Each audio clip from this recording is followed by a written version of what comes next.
బైబిల్లో ఒక బలవంతుని గురించి ఈ విధంగా వ్రాయబడి ఉన్నది. ఆయన్ని దేవుడు ఎంతో బలవంతునిగా సృష్టించాడు. ఆయన దేవుని నామం చేత ఎన్నో కార్యాలు చేసి విజయాలు పొందుకున్నాడు.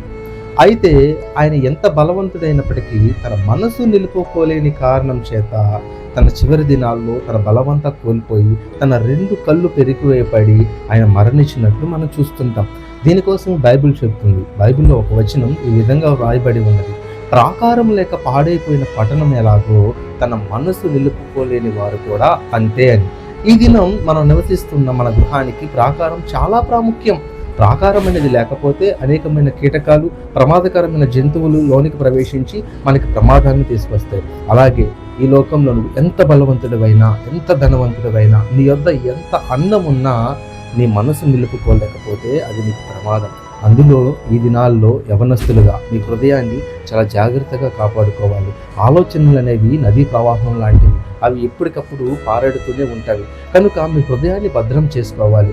ఒకవేళ ఇప్పటికే మీ హృదయాన్ని భద్రం చేసుకోలేక ఈ లోక పాపంలో, ఈ లోక పాపపు ఆలోచనలో, ఈ లోక పాపపు కార్యంలో మీరు చిక్కుపడిపోయి ఉంటే ఈ మాట మీకోసమే. దేవుడు మిమ్మల్ని పిలుస్తున్నాడు. మీ హృదయాన్ని ఆయనకు అప్పగించినట్లుగైతే పాడైన మీ హృదయాన్ని ఆయన స్వీకరించి నూతన హృదయాన్ని ఆయన మీకు దయచేయడానికి ఆయన సిద్ధంగా ఉన్నాడు.